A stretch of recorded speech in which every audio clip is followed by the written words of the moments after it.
ಇನ್ನು ಕೆಲವೇ ನಿಮಿಷಗಳಲ್ಲಿ ರಾಜ್ಯ ಸಚಿವ ಸಂಪುಟದ ವಿಸ್ತರಣೆಗೆ ಸಂಬಂಧಪಟ್ಟಾಗ ಅಧಿಕೃತವಾಗಿರುವಂಥ ಪಟ್ಟಿ ಪ್ರಕಟ ಆಗ್ತದೆ. ಭಾಳ ಮುಖ್ಯವಾಗಿ ಬೆಳಗಾವಿ ಜಿಲ್ಲೆಯಿಂದ ಯಾರು ಮಂತ್ರಿ ಆಗ್ತಾರೆ ಅಂತಕ್ಕಂಥ ಸಹಜವಾಗಿರುವಂಥ ಕುತೂಹಲಕ್ಕೆ ಬಹುತೇಕ ಉತ್ತರ ಸಿಕ್ಕಿದೆ. ಮಾಜಿ ಸಚಿವರು ಮತ್ತು 23ರ ಚುನಾವಣೆ ತಮ್ಮದೇ ಆಗಿರತಕ್ಕಂಥ ರಾಜಕೀಯ ಪ್ರಾಬಲ್ಯವನ್ನು ಚುನಾವಣೆ ಪ್ರದರ್ಶನ ಮಾಡಿದಂಥ ಲಕ್ಷ್ಮಣ ಸವದಿಯವರು ಸಹಜವಾಗಿ ಸಂಪುಟಕ್ಕೆ ಸೇರ್ಪಡೆ ಆಗೋದು ಬಹುತೇಕ ಖಚಿತ ಆಗಿದೆ. ಈಗ ಅವರು ನಮ್ಮ ಜೊತೆ ಇದ್ದಾರೆ. ಸರ್, ನಿಮಗೆ 3 ವರ್ಷಗಳ ನಂತರ ಒಂದು ಅವಕಾಶ ಕೊಡುವಂಥ ಸಂದರ್ಭ ಕ್ರಿಯೇಟ್ ಆಗಿಬಿಡ್ತು ಸರ್. ಇಷ್ಟು 3 ವರ್ಷ ಬೇಕಾಯಿತು. ರಾಜಕಾರಣದಲ್ಲಿ ತಾಳ್ಮೆ ಮತ್ತು ದೂರದೃಷ್ಟಿ ಯಾರಲ್ಲಿ ಇರುತ್ತೆ, ಬಹುಕಾಲ ರಾಜಕಾರಣದಲ್ಲಿ ದೀರ್ಘಕಾಲದವರೆಗೆ ರಾಜಕಾರಣ ಮಾಡ್ಬೋದು ಅಂತಕ್ಕಂಥ ಒಂದು ಸಂಕಲ್ಪ ಇಟ್ಕೊಂಡಿರ್ತಕ್ಕಂಥವ್ನು. ನಾನು ಭಾರತೀಯ ಜನತಾ ಪಕ್ಷದಲ್ಲಿ ಸುಮಾರು 25 ವರ್ಷ ಇದ್ಕೊಂಡು ಅಲ್ಲಿ ಅನೇಕ ಹುದ್ದೆಗಳನ್ನು ಕೂಡ ನಾನು ನಿರ್ವಹಿಸಿದ್ದೀನಿ. ಆ ಸಂದರ್ಭಕ್ಕೆ ಬದಲಾದಾಗಿರ್ತಕ್ಕಂಥ ಸನ್ನಿವೇಶದಲ್ಲಿ ನಾವು ಆ ಪಕ್ಷವನ್ನು ಬಿಡ್ತಕ್ಕಂಥ ಸಂದರ್ಭ ಬಂತು. ಬಿಟ್ಟಂಥ ಸಂದರ್ಭದಲ್ಲಿ ಏನು ಮಾಡಬೇಕು ಅಂತಕ್ಕಂಥ ಚಿಂತನೆಯಲ್ಲಿದ್ದಂಥ ಸಂದರ್ಭದಲ್ಲಿ ನಮ್ಮ ಕಾರ್ಯಕರ್ತರು, ಹಿತೈಷಿಗಳು, ನನಗೆ ಮಾರ್ಗದರ್ಶಕರು, ನನ್ನ ಕ್ಷೇತ್ರದಲ್ಲಿರ್ತಕ್ಕಂಥ ಅನೇಕ ಮುಖಂಡರು ನನಗೆ ಕೆಲವೊಂದು ಸಲಹೆಗಳನ್ನು ಕೊಟ್ಟಾಗ ಇವತ್ತಿನ ಮುಖ್ಯಮಂತ್ರಿಗಳು ಸನ್ಮಾನ್ಯ ಡಿ ಕೆ ಶಿವಕುಮಾರ್ ಅವರು ಪ್ರದೇಶ ಕಾಂಗ್ರೆಸ್ ಅಧ್ಯಕ್ಷರಿದ್ದರು. ಅವರು ನನ್ನ ಜೊತೆಗೆ ಸಂಪರ್ಕ ಮಾಡಿಕೊಂಡು, ನಿಮ್ಮಂಥವರು ನಮ್ಮ ಪಕ್ಷಕ್ಕೆ ಬರಬೇಕು, ನಿಮಗೂ ಒಳ್ಳೆಯದಾಗುತ್ತೆ, ನಮ್ಮ ಪಕ್ಷಕ್ಕೂ ಒಳ್ಳೆಯದಾಗುತ್ತೆ, ನಿಮಗೆ ಗೌರವ ಕೊಡೋದ್ರ ಜೊತೆಗೆ ನಿಮ್ಮನ್ನು ನಾನು ಅತ್ಯಂತ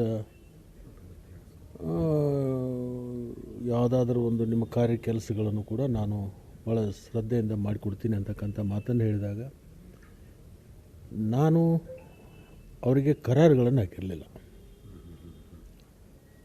ನಾನು ಕೇಳಿದ್ದು ಅವತ್ತು ನನ್ನ ಕ್ಷೇತ್ರದಲ್ಲಿ ಕೆಲವೊಂದು ಪ್ರಮುಖ ಜ್ವಲಂತ ಸಮಸ್ಯೆಗಳಿದ್ದಾವೆ, ಅದನ್ನು ಪರಿಹರಿಸುವಂಥ ಕೆಲಸ ಮಾಡಬೇಕು ಅಂತ ಕೇಳ್ಕೊಂಡಾಗ ಅದು ಯಾವುದೇ ಕೆಲಸ ಇರಲಿ, ಸ್ಥಾನಮಾನ ಇರಲಿ, ಯಾವುದೇ ಇದ್ರೂ ಸಹಿತ ನಿಮ್ಮ ಬಗ್ಗೆ ನನಗೆ ಭಾಳಷ್ಟು ಗೊತ್ತಿರ್ತಕ್ಕಂಥ ವ್ಯಕ್ತಿ ಇರೋದ್ರಿಂದ, ಹಿಂದೆ ನಾನು ಸಹಕಾರಿ ಸಚಿವನಿದ್ದಂಥ ಸಂದರ್ಭದಲ್ಲಿಯೂ ಕೂಡ ನಿಮ್ಮ ಸಂಪರ್ಕ, ನೀವು ಸಹಕಾರಿ ಸಚಿವರಾದಂಥ ಸಂದರ್ಭದಲ್ಲಿ ನಿಮ್ಮ ಸಂಪರ್ಕಗಳು ನಿರಂತರವಾಗಿ ಇರ್ತಕ್ಕಂಥದ್ದು ಮತ್ತು ನಿಮ್ಮ ಮಧ್ಯದಲ್ಲಿ ಒಂದು ಬಾಂಧವ್ಯದ ಇದೆ. ನೀವು ಪಕ್ಷಕ್ಕೆ ಬರಬೇಕು ಅಂತ ಹೇಳಿ ವಿಶೇಷ ವಿಮಾನ ಕೊಟ್ಟು ನನ್ನನ್ನು ಕರೆಸಿಕೊಂಡು ಬಂದ ಮೇಲೆ ಸುರ್ಜೇವಾಲಾ ಅವ್ರನ್ನೂ ಕರೆಸ್ಕೊಂಡಿದ್ದರು. ಅವ್ರ ಸಮ್ಮುಖದಲ್ಲಿ ಚರ್ಚೆಯಾಗಿ ನಿಕಟಪೂರ್ವ ಮುಖ್ಯಮಂತ್ರಿಗಳಾಗಿರ್ತಕ್ಕಂಥ ಸಿದ್ದರಾಮಯ್ಯ ಸಾಹೇಬ್ರ ಜೊತೆಗೂ ಕೂಡ ಚರ್ಚೆಯಾಗಿ ಸಭೆಗಳಾಗಿ ತೀರ್ಮಾನ ಮಾಡಿಕೊಂಡು, ಆ ಸಂದರ್ಭದಲ್ಲಿ MB ಪಾಟೀಲರು, ಕೆಲವೊಂದು ಜನ ಹಿರಿಯರು ಇದ್ದರು. ಪಕ್ಷಕ್ಕೆ ಸೇರ್ಪಡೆ ಆದ್ವಿ. ಪಕ್ಷ ನನಗೆ ಚುನಾವಣೆಗೆ ಅನುಮತಿನೂ ಕೊಟ್ಟರು. ಬಹುತೇಕ ರಾಜ್ಯದ ಅತಿ ಹೆಚ್ಚು ಮತಗಳನ್ನು ಪಡ್ಕೊಂಡಿರ್ತಕ್ಕಂಥ ಶಾಸಕರಲ್ಲಿ 2ನೇ ಸ್ಥಾನದಲ್ಲಿ ನನ್ನ ಕ್ಷೇತ್ರದ ಜನ ಅಷ್ಟೊಂದು ಅಭಿಮಾನದಿಂದ ಅವರು ನನ್ನನ್ನು ಎತ್ತಿ ಹಿಡಿದು ಆಶೀರ್ವಾದ ಮಾಡಿ ನಾನು ಕಳಿಸಿದರು. ತದನಂತರ ಮಾನ್ಯ ಮುಖ್ಯಮಂತ್ರಿಗಳು ಸಿದ್ದರಾಮಯ್ಯನವರು ಮುಖ್ಯಮಂತ್ರಿಗಳಾದ ಸಂದರ್ಭ ಕೆಲವೊಂದು ಅನಿವಾರ್ಯತೆಗಳು ರಾಜಕಾರಣದಲ್ಲಿ ತಮಗೆಲ್ಲ ಗೊತ್ತಿರುವ ಹಾಗೆ ಅನೇಕ ಸಮಸ್ಯೆಗಳು, ಅನಿವಾರ್ಯತೆ, ಕೆಲವೊಂದು ವಿಚಾರಗಳನ್ನು ಆಂತರಿಕವಾಗಿ ಇರಬೇಕಾಗತ್ತೆ. ಅವತ್ತು ಅವಕಾಶ ಸಿಕ್ಕಿರಲಿಲ್ಲ. ಅವತ್ತು ಸಿದ್ದರಾಮಯ್ಯನವರು ಕೂಡ ನನ್ನನ್ನು ತಗೋಬೇಕು ಅಂತಕ್ಕಂಥ ಒಂದು ಅಪೇಕ್ಷೆ ಇತ್ತು. ಬಟ್ ಅವರಿಗೆ ಅನಿವಾರ್ಯತೆ ಆಗಿರೋದ್ರಿಂದ ವಿಳಂಬ ಆಯಿತು. ನಾನು ಎಲ್ಲಿಯೂ ಕೂಡ ದತ್ತಿಗೆಡಲಿಲ್ಲ. ಯಾಕಂದರೆ ನನಗೆ ಒಂದು ಆತ್ಮಸ್ಥೈರ್ಯ ಮತ್ತು ಮುಂದಾಗತಕ್ಕಂಥ ಘಟನೆಗಳು ಇದೇ ಥರ ಆಗ್ಬೋದು ಅಂತಕ್ಕಂಥ ಒಂದು ದೂರದೃಷ್ಟಿ ಅಧ್ಯಯನ ಮಾಡ್ತಕ್ಕಂಥ ಒಂದು ಸ್ವಭಾವ ನನ್ನ. ಸೊ ಹೀಗಾಗಿ ಈಗ ಡಿ ಕೆ ಶಿವಕುಮಾರ್ ಅವರು ಮುಖ್ಯಮಂತ್ರಿಗಳಾಗಿದ್ದಾರೆ. ಅವರು ನನ್ನನ್ನು ಸಚಿವ ಸಂಪುಟಕ್ಕೆ ತಗೋಬೇಕು ಅಂತಕ್ಕಂಥ ಒಂದು ಹಂಬಲದಲ್ಲಿದ್ದಾರೆ. ವರಿಷ್ಠರಿಗೂ ಕೂಡ ಅವರು ಮನವರಿಕೆ ಮಾಡಿಕೊಟ್ಟಿದ್ದಾರೆ. ಸಿದ್ದರಾಮಯ್ಯನವರು ಕೂಡ ನನ್ನ ಬಗ್ಗೆ ಪೂರಕವಾಗಿರ್ತಕ್ಕಂಥ ಮಾತುಗಳನ್ನು ಆಡಿದ್ದಾರೆ. ಈಗಾಗಲೇ ಕೇಂದ್ರದಲ್ಲಿ ನಮ್ಮ ಪಕ್ಷದ ವರಿಷ್ಠರು ಸಭೆ ಮುಕ್ತಾಯ ಆಗಿದೆ.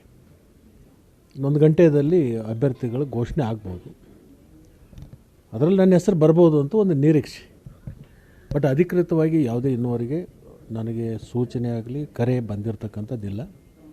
ಬಟ್ ಎಲ್ಲ ಈ ಜನ ಬಂದಿರೋದು ಏನಂದರೆ ಇವತ್ತು 4 ಗಂಟೆಗಿದೆ, ಅವ್ರಿಗೊಂದು ಭರವಸೆ ನಮ್ಮವರು ಮಂತ್ರಿ ಆಗ್ಬೋದು ಅಂತಕ್ಕಂಥ ನಿರೀಕ್ಷೆ ಇಟ್ಕೊಂಡು ಸಾಕಷ್ಟು ಜನ ಬಂದಿದ್ದಾರೆ ಹಾರೈಸಲಿಕ್ಕೆ. ನೋಡೋಣ, ಭಗವಂತನ ಇಚ್ಛೆ ಮತ್ತು ಪಕ್ಷದ ವರಿಷ್ಠರು ಏನು ತೀರ್ಮಾನ ತಗೋತಾರೋ ಅದಕ್ಕೆ ನಾವೆಲ್ಲರೂ ಕೂಡ ಭದ್ರಾಗಿರಬೇಕಾಗುತ್ತೆ. ಒಂದು ಶಿಸ್ತಿನ ಸಿಪಾಯಿಗಳಾಗಿ ಕಾರ್ಯಗಳನ್ನು ಮಾಡಬೇಕಾಗುತ್ತೆ. ಬದಲಾದ ಸನ್ನಿವೇಶದಲ್ಲಿ ಸರ್ ತುಂಬ ದಿನ ವಿಳಂಬ ಆಯಿತು ಮತ್ತು ನಿಮ್ಮ ವಿಚಾರ ಬಂದಾಗ ಸಹಜವಾಗಿ ಪರ ವಿರೋಧ ಅಭಿಪ್ರಾಯಗಳು ಪಾರ್ಟಿ ಒಳಗಡೆ ಭಾಳ ಗಂಭೀರವಾಗಿ ಚರ್ಚೆ ಆಗ್ತಾಯಿತ್ತು. ಏನು ಕಾರಣ ಸರ್? ಬೆಳಗಾವಿ ಬರೀ ಜಿಲ್ಲಾ ರಾಜಕಾರಣವ ಅಥವಾ ದೂರದೃಷ್ಟಿಯ ರಾಜ್ಯ ರಾಜಕಾರಣದ ಸಮಸ್ಯೆನ ಸರ್? ಈ ಬಾರಿ ಅಂಥದ್ದೇನು ನನಗೆ ಕಂಡು ಬಂದಿಲ್ಲ. ರಾಜಕಾರಣ ಅಂದಮೇಲೆ ಗೊತ್ತಿದೆ ನಿಮಗೆ, ಅದು ಆದಿ ಕಾಲದಿಂದನೂ ಕೂಡ ಅನೇಕ ಇತಿಹಾಸಗಳನ್ನು ನೀವು ಓದಿದ್ದೀರಿ. ಅದು ಮಹಾಭಾರತ ಇರ್ಬೋದು, ಬೇರೆ ಬೇರೆ ಸಂದರ್ಭಗಳಿರ್ಬೋದು. ರಾಜಕಾರಣ ಅಂದಮೇಲೆ ಮಗನ್ನ ತುಳಿದು ಮೇಗ ಹೋಗಿರ್ತಕ್ಕಂಥದ್ದು ಕೆಲವೊಂದು ಘಟನೆಗಳನ್ನು ನಾವು ನೋಡಿದ್ದೀವಿ. ಈ ರಾಜಕಾರಣನೇ ಹಾಗೆ. ಅದು ಇಲ್ಲಿ ಎಲ್ಲರೂ ವೈರಿಗಳೇ ಇರೋದಿಲ್ಲ, ಎಲ್ಲರೂ ಆತ್ಮೀಯರೂ ಇರೋದಿಲ್ಲ, ಸ್ವಲ್ಪ ವ್ಯತ್ಯಾಸಗಳಿದ್ದೇ ಇರ್ತದೆ. ತಮ್ಮ ತಮ್ಮ ರಾಜಕೀಯ ಹಿತಾಸಕ್ತಿಗಳಿಗೆ ತಮ್ಮದೇ ಆಗಿರ್ತಕ್ಕಂಥ ಕೆಲವೊಂದು ಆಲೋಚನೆಗಳು ಚಿಂತನೆಗಳು ಮಾಡ್ತಿರ್ತಾರೆ. ಅದನ್ನೆಲ್ಲ ನಾವು ಭಾಳಷ್ಟು ತಲೆಗೆ ಹಚ್ಕೋಬಾರ್ದು. ನುಗ್ತಾ ಇರಬೇಕು, ಹೋಗ್ತಾ ಇರಬೇಕು, ದೂರದೃಷ್ಟಿ ಇಟ್ಕೊಂಡು ನಾವು ಹೋಗ್ಬೇಕಷ್ಟೆ. ಬಿ ಜೆ ಪಿಯಲ್ಲಿ ಭಾಳ ದೊಡ್ಡ ಹೆಸರು ಮಾಡಿದವರು ನಿಮ್ಮ ಮೂಲಕ ಇಡೀ ರಾಜ್ಯದಲ್ಲಿ ಒಂದು ಹೊಸ ನಾಯಕತ್ವವನ್ನು ಕಂಡುಕೊಳ್ಳೋ ಪ್ರಯತ್ನ ಬಿ ಜೆ ಪಿ ಮಾಡಿತ್ತು. ಕಾಂಗ್ರೆಸ್ನಲ್ಲಿ ಮಗ್ಗಲು ಬದಲಾಯಿಸೋ ರಾಜಕಾರಣ ನಿಮ್ಮದು, ಅಂದರೆ ಮತ್ತೊಂದು ರೀತಿಯ ರಾಜಕಾರಣಕ್ಕೆ ನೀವು ಹೆಜ್ಜೆ ಇಟ್ಟರೆ. ಈ ಕಾಂಗ್ರೆಸ್ನಲ್ಲಿರ್ತಕ್ಕಂಥ ಈ ಹೊಸ ರಾಜಕಾರಣದ ಈ ಹೊಸ್ತಿಲಲ್ಲಿ ನಿಮ್ಗೆ ಏನು ಅನಿಸ್ತದೆ? ಮುಖ್ಯಮಂತ್ರಿಗಳಾಗಿರ್ತಕ್ಕಂಥ ಡಿ ಕೆ ಶಿವಕುಮಾರ್ ಅವರು ಒಂದು ವಿಷನ್ ಇಟ್ಕೊಂಡಿದ್ದಾರೆ, ಒಂದು ದೂರದೃಷ್ಟಿ, ಒಂದು ತಮ್ಮ ಭಾವನೆಯನ್ನು ವ್ಯಕ್ತಪಡಿಸ್ತಾ ಇದ್ದಾರೆ. ಅವರು ನಡೆ ಇವತ್ತಿನ ನುಡಿ ಮತ್ತು ಮುಖ್ಯಮಂತ್ರಿ ಆಗೋಕ್ಕಿಂತ ಪೂರ್ವದಲ್ಲಿರ್ತಕ್ಕಂಥ ಅವರು ಬಾಡಿ ಲ್ಯಾಂಗ್ವೇಜು, ಅವ್ರ ನಡೆ ನುಡಿ, ಇವತ್ತು ಅವರು ಮುಖ್ಯಮಂತ್ರಿಗಳಾದ ಮೇಲೆ ಭಾಳಷ್ಟು ಬದಲಾವಣೆಗಳನ್ನು ಇವತ್ತು ಜನನೂ ಕಾಣ್ತಾ ಇದ್ದಾರೆ, ಅದನ್ನು ನಾನು ಕಾಣ್ತಾ ಇದ್ದೇನೆ. ಅಂದರೆ ಒಬ್ಬ ವ್ಯಕ್ತಿ ತಕ್ಷಣಕ್ಕೆ ಬದಲಾಕ್ಕೊಂಡು ಮುಖ್ಯಮಂತ್ರಿ ಸ್ಥಾನಕ್ಕೆ ಕೂತ ಮೇಲೆ ವಿನಯ, ವಿಮ್ರತೆ, ಎಲ್ಲರ ಜೊತೆಗೂಡಿಕೊಂಡು ಎಲ್ಲರನ್ನ ವಿಶ್ವಾಸಕ್ಕೆ ತಗೊಂಡು ಕೆಲಸ ಮಾಡಲಿಕ್ಕೆ ಪ್ರಾರಂಭ ಮಾಡಿದ್ದಾರೆ. ಮತ್ತು ಸ್ವಲ್ಪ ರಾಜಕಾರಣದಲ್ಲಿ ಹೊಸತನವನ್ನು ತರಲಿಕ್ಕೆ ಪ್ರಯತ್ನ ಮಾಡ್ತಾ ಇದ್ದಾರೆ. ಅವ್ರ ಗುರಿ 28ಕ್ಕೆ ಪುನಃ ಮತ್ತೆ ಕಾಂಗ್ರೆಸ್ ಪಕ್ಷವನ್ನು ಅಧಿಕಾರಕ್ಕೆ ತರಬೇಕು ಅಂತಕ್ಕಂಥದ್ದು ಏನು ಗುರಿ ಇಟ್ಕೊಂಡರು. ಬಹುತೇಕ ಸಕ್ಸಸ್ ಆಗ್ತಾರೆ ಅಂಥೇಳಿ ನಂದೊಂದು. ಯಾಕಂದರೆ ಇನ್ನೂ 20-21 ತಿಂಗಳಿದೆ. ನಾವೆಲ್ಲರೂ ಒಕ್ಕಟ್ಟಿನಿಂದ ಅವರಿಗೆ ಕೈ ಜೋಡಿಸಿದರೆ ಯಶಸ್ವಿ ಆಗ್ತಾರೆ ಅಂತಕ್ಕಂಥದ್ದು ನನ್ನ ಭಾವನೆ ಇದೆ. ಇಷ್ಟು ದಿನಗಳ ನಿಮ್ಮ ಮೈಂಡ್ಸೆಟ್ ಬೇರೆ ಸರ್, ಇವತ್ತಿನ ಈ ಕ್ಷಣದ ಮೈಂಡ್ಸೆಟ್ಟು ಹೇಗೆ ಅನಿಸ್ತದೆ ಸರ್? ನನಗೆ ಹಿಂದೂ ಕೂಡ ನಾನು ಯಾವುದೇ ಥರದೊಂದು ದತ್ತಿಗೆಡಿರಲಿಲ್ಲ. ನನ್ನ ಸ್ವಭಾವ ಮೊದಲಿನ ಕೂಡ ಒಂಥರ ಅಧಿಕಾರ ಸಿಕ್ಕಾಗ ಒಂಥರ ಹಿಗ್ಗೋದಾಗಲಿ, ಅಧಿಕಾರ ಸಿಗಲಾದಾಗ ಕುಗ್ಗೋದಾಗಲಿ ಯಾವತ್ತೂ ನಾನು ಮಾಡಿಲ್ಲ. ಜೀವನದಲ್ಲಿ ಇವೆಲ್ಲ ಏರಿಳಿತಗಳು. ಒಂದು ಊರಿನಿಂದ ಇನ್ನೊಂದು ಊರಿಗೆ ಹೋಗುವಾಗ ಆ ದಾರಿ ಮಧ್ಯದಲ್ಲಿ ಹೇಗೆ ಒಂದು ದಾರಿ ಬರುತ್ತೆ, ಏರಿಳಿತಗಳು. ಜೀವನದಲ್ಲಿ ರಾಜಕಾರಣ ಕೂಡ ಹಾಗೆ ಇರುತ್ತೆ, ಏರಿಳಿತಗಳು ಸ್ವಾಭಾವಿಕವಾಗಿ. ಬಟ್ ಅದನ್ನು ನಾವು ಸಮಾನಾಂತರವಾಗಿ ಸ್ವೀಕಾರ ಮಾಡ್ಕೊಂಡು ಹೋಗಬೇಕಾಗತ್ತೆ. ಆ ನಿಟ್ಟಿನಲ್ಲಿ ಹೋಗ್ತಾ ಇದ್ದೀನಿ. ಸೊ ಇದು ಲಕ್ಷ್ಮಣ್ ಸಹೋದರಿ ಒಟ್ಟಾರೆ ಅಭಿಪ್ರಾಯಗಳು. ಕ್ಯಾಮರಾಮನ್ ಮಹೇಶ್ ಜೊತೆ ಆನಂದ್ ಪಿ ಬೇದಮನೆ, ಏಷ್ಯಾನೆಟ್ ಸುವರ್ಣ ನ್ಯೂಸ್, ಬೆಂಗಳೂರು.